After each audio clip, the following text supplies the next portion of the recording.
Good morning. This is Father Stephen Kelly from St. John's Church in Detroit. We're continuing our series of daily morning meditations where we generally look at one or another of the lessons that are assigned for morning or evening prayer, what is known as the Daily Office Lectionary.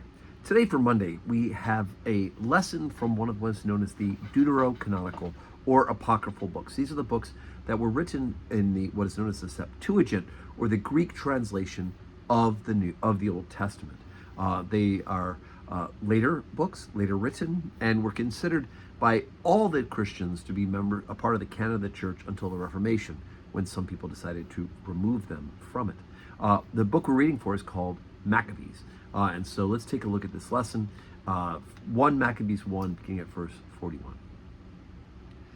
Moreover, King Antiochus wrote to his whole kingdom that they should be one people, and everyone should leave his laws. So all the heathen agreed according to the commandment of the king.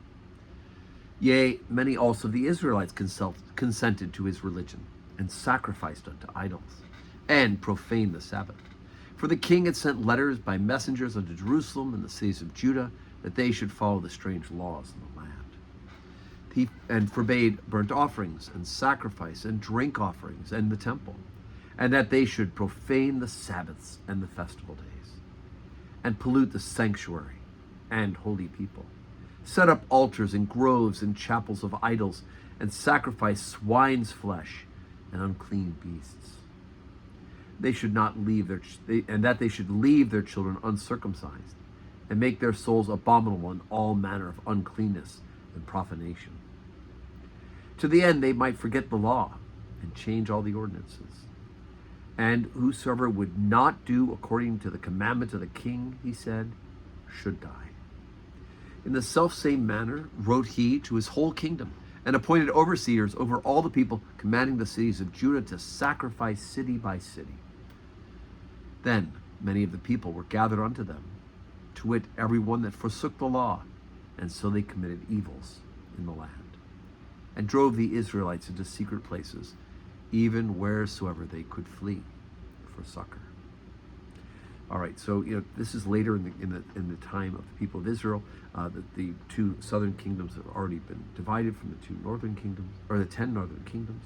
The 10 northern ones have gone complete apostasy, and compared to later when the Romans occupied this region, where the Romans didn't care what religion you practiced as long as you paid your taxes and didn't have an uprising.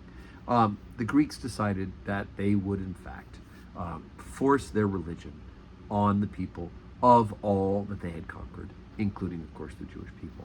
And so this sets up for us that they made them sacrifice to idols. They made them, which some of them were already doing of their own accord, unfortunately, anyway. If you read in the book of Chronicles and the book of Kings, a lot of them just went off on their own way anyway. But it was made a decision by the leadership and under pains of death. And many people, as it said here in Maccabees, did exactly that. They just went ahead and sacrificed to idols, and of course not keep the law, not keep the teaching of the prophets, things like leaving their children uncircumcised. So obviously we're going to get into quite the mess as this goes on, but of course the Maccabees, the brothers and the father, are the ones who are going to stand up against this and restore true and good worship to the people of that region. So stay tuned. You can read ahead if you want to. So today's Monday. It's nice to be back in my office and back. Last week's St. Michael's conference was great. It's always great to be back as well. So 12:15 Holy Communion today, 4 o'clock evening prayer. And may God grant you a Monday that is full of blessings.